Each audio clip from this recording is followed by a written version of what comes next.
बिस्मिल्लाहिर्रहमानिर्रहीम, अस्सलाम वालेकुम। मैं हूं नासिर नकवी INN के साथ। इब्तिदा रब्बुल इज़्ज़त के नाम से जिसने जान दी जहान दिया, और दरूद सलाम मोहम्मद वाले मोहम्मद पर।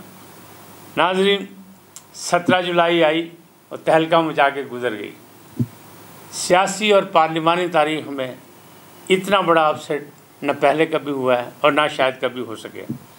लिहाजा नून लीग के घर, नून लीग के किले में यानी पंजाब में और लाहौर में नून लीग को शिकस्त हुई तो अपसेट हुआ, और ऐसा अपसेट कि तमाम तज्ज़ियाकारों के मुबस्सरीन की पेशन गोइयाँ सब जो हैं वो मिट्टी में मिल गई, खाक हो गई। क्या कुछ हुआ क्या नहीं हुआ, इससे आपको आगाह करूँगा। पहले आपसे दरख्वास्त कर रहा हूँ कि INN को सब्सक्राइब करें, लाइक करें और घंटी का बटन दबाना भी ना भूलें, बल्कि अपनी कीमती राय का इजहार भी करें। 17 जुलाई ज़िमनी इलेक्शन, पाकिस्तान की तारीख़ के सबसे बड़े ज़िमनी इलेक्शन, इसलिए कि 20 नशिस्तों पे एक ही दिन इलेक्शन हो रहा था। सियासतदान मुख्तलिफ अंदाज में इसको देख रहे थे, लेकिन वो ये कह रहे थे कि ये जो इलेक्शन है ये पाकिस्तान की सियासत में बड़ा अहम किरदार अदा करेंगे। मैंने भी अपने वीलाग में कहा था कि सियासी इस्तेकाम हो तो यकीनन इस्तेकाम पाकिस्तान होगा, सियासी इस्तेकाम ही इस्तेकाम पाकिस्तान का बायस बनेगा। लिहाजा ऐसा होना चाहिए, क्योंकि पंजाब में जो पार्लिमानी बहरान था वो मुसलसल चल रहा था। ना काबीना पूरी हुई थी, ना किसी को महकमे मिले थे, ना वज़ीर आला पर मतलब इत्तेफाक हुआ था, बल्कि कोर्ट ने कहा कि 22 तारीख को दोबारा उनका इंतखाब हो। अब सूरत हाल आपके सामने है, और बड़ी दिलचस्प है कि सारा फैसले जो थे वो गड़बड़ हो गए, उलट गए। जो बातें हो रही थी, जो तज्ज़िये थे, वो सारा कुछ कल रिज़ल्ट फारिग हो गए। रिज़ल्ट ने जैसे ही किया, उन्होंने मुस्लिम लीग नून को बिल्कुल सन्नाटा कर दिया। हम जैसे लोग कुछ और अंदाज़े लगा के बैठे हुए थे, बल्कि बहुत से अक्सरियत जो थी वो अंदाज़े लगा के बैठी थी कि मुस्लिम लीग का गढ़ है लाहौर, मुस्लिम लीग का किला है पंजाब। पाकिस्तान मुस्लिम लीग नून ने हमेशा यहाँ से सीटें जीती। मैंने एक तज्ज़िया भी किया था कि जो गुज़िश्ता इलेक्शन थे 2018 के, उसमें सबसे ज़्यादा वोट पंजाब से इन्हीं ने लिए थे, मुस्लिम लीग नून ने, और सबसे ज़्यादा नशिस्तें भी इनके पास थी। लेकिन कल सब कुछ ख़त्म हो गया, एक आंधी चली लोगों की और उन्हें ख़त्म कर दिया। वज़ीर आज़म का कहना ये है, शहबाज शरीफ साहब का, कि हमारे सख्त फ़ैसले, जो मुश्किल फ़ैसले थे, वो हमें मरवा गए। उनके करीबी ज़रा ये कह रहे हैं कि मरवाया इमरान खान ने, IMF के मुआहदे की खिलाफ वर्जी की, दूसरे मामलात किए, दोस्त ममालिक से लड़ाइयाँ की, या उनसे अपने खारजी ताल्लुकात जो है उसमें बेहतरी नहीं लाए, लेकिन मर हम गए। बहरहाल अगर सियासी तौर पर उन्होंने किया तो फिर तो वो बहुत बड़े सियासतदान हैं इमरान खान साहब, खान आज़म खान इमरान खान। लेकिन जो कुछ भी चीज़ें सामने आ रही तो ऐसा लग रहा था कि नहीं, गिरफ्तारियाँ भी होंगी, सब कुछ होगा। राना सनाउल्लाह जो वो भी मूँछों को ताव दे के बैठे हुए थे कि अब सूरत हाल बदल गई है। अब ये अफवाह है कि पंजाब में गवर्नर राज लगेगा। कैसे लगेगा? 22 को इलेक्शन होगा, परवेज़ इलाही मुंतखब होंगे, लेकिन बीच में कुछ है दाल में काला कि परवेज़ इलाही अभी भी इमरान खान से अपनी वफादारी शो करने के लिए वो ये कह रहे हैं कि अगर इमरान खान मुझे हुक्म दें तो मैं फौरी तौर पर असम्बली तोड़ दूँगा। यानी वज़ीर आला बनते ही सबसे पहले वो असम्बली तोड़ देंगे। 22 को वज़ीर आला अगर वो बन गए, क्योंकि अब अक्सरियत इन लोगों के पास है, तो 23 को वो तोड़ देंगे। अच्छा, इलेक्शन से एक दिन 2 दिन पहले जो जलील शरकपुरी और फैसल नियाज़ी जो इस्तीफ़े दे के गए, तो ऐसा लग रहा था एक और पार्लिमानी बुरहान हो रहा है। एक नाम और भी था जांबाज का, लेकिन उन्होंने कहा नहीं, मैंने ना सोचा है, ना मैं इस्तीफ़ा दूँगा, वो शामिल है।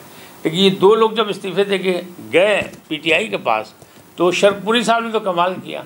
हालांकि वो मजहबी शख्सियत है, गद्दी नशीन भी हैं, लेकिन उन्होंने हमजा शहबाज से मुलाकात भी की थी, यकीनदानी कराई थी। लेकिन उससे पहले वो जा चुके थे और वो कहते थे उस्मान बुज़दार के पास मैं तो अपने मसाइल इलाके के हल कराने के लिए जाता हूँ।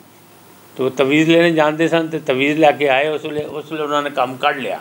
पीर साहब ने आप भी फिर उन्होंने सोचा कि नहीं, हूँ उन्होंने तवीज़ नहीं चलने, हूँ चलो हमजा शहबाज को। वो हमजा शहबाज के पास गए, हमजा शहबाज को यकीनदानी कराई और उन्होंने कहा नहीं, ऐसी कोई बात नहीं, मैं तो पुराना मुस्लिम लीगी हूँ, मैं मुस्लिम लीग में हूँ। लेकिन इलेक्शन सिर्फ 2 दिन पहले जब इधर से इधर हुए तो एक ख्याल सा आया कि ये हुआ क्या। ऐसे वक्त में कब जाते जब ये उम्मीद थी कि 17 सीटें या 15 सीटें, या मैंने कहा था कि 10 से 15 सीटें मुस्लिम लीग नून जीतेगी, और इसी तरह के तरजीह सबके थे। उनका अपना दावा था कि हम 20 की 20 जीतेंगे, लेकिन तहरीक इंसाफ का दावा भी ये था कि हम 20 के 20 जीतेंगे। पहले जो रिपोर्ट आई उसमें था कि 17 तहरीक इंसाफ, 2 मुस्लिम लीग नून, 1 लाहौर से, 1 मुजफ्फरगढ़ से और 1 आज़ाद।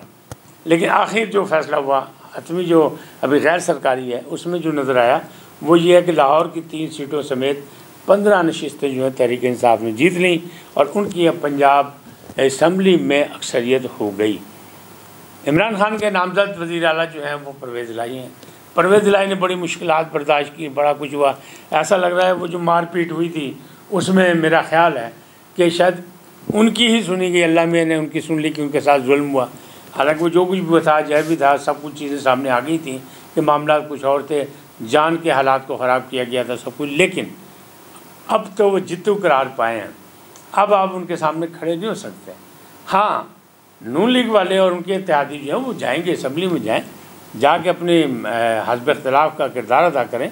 मेरा ख्याल है कि जैसे कौमी असम्बली में इमरान खान साहब नहीं गए उस तरह वो नहीं करेंगे, यहाँ वो असम्बली से राब्ता रखेंगे, बाइकाट नहीं करेंगे, जाएंगे और बर्दाश्त करेंगे। बिल्कुल उसी तरह जिस तरह हमजा शहबाज शरीफ ने भी और सदर पाकिस्तान मुस्लिम लीग नून वज़ीर आज़म पाकिस्तान शहबाज शरीफ ने भी अपनी शिकस्त तस्लीम की है। अब हुआ क्या, इसमें अभी भी लगता है कि कुछ खुफियात काम हुए हैं, लेकिन दोनों जानिब से फ़िलहाल तो ये कहा जा रहा है कि साफ़ और शफाफ इलेक्शन हुए और हम खुश हैं।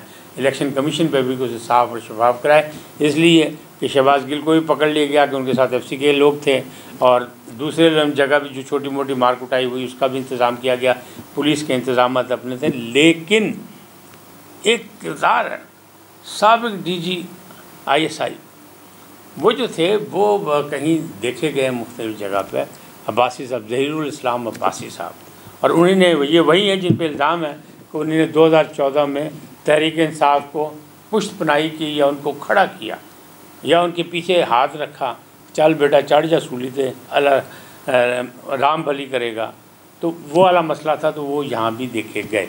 अब ये जो कुछ था रिज़ल्ट तो हो गया, हो गया, या पंजाब का फैसला तो हो गया। अब बात चलेगी सियासत उससे आगे, सियासत उससे आगे ये चलेगी क्या माजी की तरह जैसे पंजाब में नवाज शरीफ थे और वफाक में बेनज़ीर भुट्टो थी, उस तरह मसला चलेगा या ऐसा कोई मुख्तलिफ होगा? तो ये तहपटास तो जारी रहेगी, लाजमी बात है। लड़ाई तो होगी, सियासी लड़ाई तो वहीं पार्लियामेंट के अंदर होनी चाहिए, पार्लियामेंट से बाहर नहीं होनी चाहिए, कारकुनों को नहीं। लेकिन मैं ये समझ रहा हूँ कि इस रिज़ल्ट से एक बड़ा फ़ायदा हुआ। जिस अंदेशे का मैंने इजहार किया था कि फसाद होगा, लड़ाई होगी, झगड़ा होगा, चाहे रिज़ल्ट कुछ भी हो, शायद वो थोड़ी देर के लिए थम गया इस रिज़ल्ट के बाद। क्यों कि PTI का मूड जो था वो ऐसे ही था कि लड़ने वाला था, झगड़ने वाला था, ना मानने वाला था। और वज़ीर आज़म साहब साबिक़ जो थे वो भी, उनका जो बयानिए थे मुख्तलिफ़ इजलासों के, मुख्तलिफ़ जलसे आम के, वो भी ऐसे ही थे। चले, अल्लाह मालिक है, जो कुछ हुआ जैसे भी हुआ बेहतर हो गया। अल्लाह खैर करे, अल्लाह तरक्की और खुशहाली की राहें निकाले, और इन लोगों को, इन सियासतदानों को आपस में बैठ के, यानी अराउंड द टेबल बैठ के फ़ैसले करने की अल्लाह मियाँ हिम्मत दे। और इनको मौका तो मिल गया है, तब हालात बदल गए हैं, इसलिए कि नून लीग ने अपनी शिकस्त तस्लीम कर ली, उनके इत्तेहादियों ने भी तस्लीम कर ली। लेकिन असल मारका आराई तो वफाक में होगी कि वफाक की हुकूमत रहती है कि नहीं। क्या असम्बलियाँ तोड़ने की बात करते हैं शहबाज शरीफ साहब, तब भी दोबारा नए इलेक्शन हो जाएंगे। अक्टूबर की बातें जो हो रही थी, और शेख रशीद साहब फरमाया करते थे कि 45 दिन बड़े मुश्किल हैं। पिछली उनकी पेशन गोइयाँ सारी गलत निकली थी, लिहाजा हमें उन पर यकीन नहीं था। क्यों कि गेट नंबर 4 भी बंद है, तो वहाँ से मामला तो नहीं, क्योंकि ड्यूटीफुल आदमी है। लेकिन उनकी एक ऑडियो टेप आई, उसने फिर गलत फहमी पैदा की कि वो गुलजमान साहब को फ़ोन करके पूछ रहे हैं कि जलील शरपुरी साहब को पैसे पहुँचाते ने, पेमेंट करती है। वो कह रहे खुदा खौफी करो, फ़ोन ते सदियाँ गल्लां होंदियां ने, गल करेंगे बाद च तुहाडे। अच्छा, इस सब गलत फहमी होगी। बाद में उन्होंने कह दिया निजी TV के प्रोग्राम में कि मैंने तो मजाक किया था। लेकिन इतने समझदार आदमी, ड्यूटीफुल आदमी ने जानबूझ के अपनी ड्यूटी निभाई थी लोगों को गुमराह करने के लिए, वरना इसकी ज़रूरत नहीं थी। वरना वो समझदार आदमी है, 10 दफ़ा 12 दफ़ा मिनिस्टर वफाकी रह चुके हैं, और एक ज़िम्मेदारी की हैसियत से उन्होंने ज़िम्मेदारी निभानी चाहिए थी। लेकिन वो जान के ये शुद्धनी छोड़ी, शरारत की, और उसमें फिर अफसोसनाक बात हुई कि अब अभी भी थोड़ा सा नुक्ते उठ रहे हैं इलेक्शन के ऊपर, ये क्या हुआ क्या नहीं हुआ। लेकिन जो हुआ जैसे भी हुआ, ख़त्म होगी बात। इलेक्शन जब ख़त्म हो जाए तो उनको न लड़ाई ना कोई दुश्मनी ख़त्म होनी चाहिए। जो जीत गए वो सब के हैं, जो हार गया वो फिर सही, क्योंकि गिरता है शह सवारी मैदान जंग में, तो वो गिर गया कोई बात नहीं, फिर सही फिर होगा। लेकिन अल्लाह करे कि इस्तेकाम सियासत हो, यानी सियासी इस्तेकाम हो, ताकि मुल्क तरक्की और खुशहाली की राह पर गामजन हो, और इनकी आपस की बातें जो इन्हें आपस में बैठने का अल्लाह तौफीक दे, बैठ के बातचीत करें। बस इसी दुआ के साथ इस बात को ख़त्म कर रहा हूँ, क्योंकि नतीजा जो है 20 ज़िमनी इलेक्शन की सीटों का वो बिल्कुल उलट आया है। लोग कुछ और कह रहे थे, वो कुछ दावे तो होते रहते हैं, दावे थे PTI के, लेकिन ऐसा लोग सोच नहीं रहे थे। ताहम जो होना था वो तो हो गया, अब मुस्तकबिल की बात करनी चाहिए। इसी के साथ कि आप भी और मैं भी रवादारी का मुजाहरा करें, बर्दाश्त का मुजाहरा करें, और सियासी कारकुन भी रवादारी और बर्दाश्त का मुजाहरा। आज इतना ही, फिर मिलेंगे किसी नए उन्वान के साथ। अल्लाह आपको सलामत रखें। जाते जाते आपसे दरख्वास्त, INN को सब्सक्राइब करें, लाइक करें, घंटी का बटन दबाना ना भूलें, और अपनी कीमती राय का भी इजहार करें। देखिए, हम इंडिपेंडेंट लोग हैं, और बकौल इमरान खान जानवर समझ लें कि इंडिपेंडेंट जानवर होते हैं, लेकिन बहरहाल हमें इस पर फ़ख्र है कि हम ना उनके हैं ना उनके हैं। हम तो जो हालात देखते हैं उसकी बात करते हैं। ठीक है, कोई हम पेशन गोई के करने वाले तो नहीं हैं, हम तो हालात से सीखने वाले हैं। तो हमने जो कुछ कहा वो गलत हो गया, रिजल्ट उलट हो गया, कोई बात नहीं, सारी चीज़ें आपके सामने। अल्लाह आपको सलामत रखें। अल्लाह हाफ़िज़।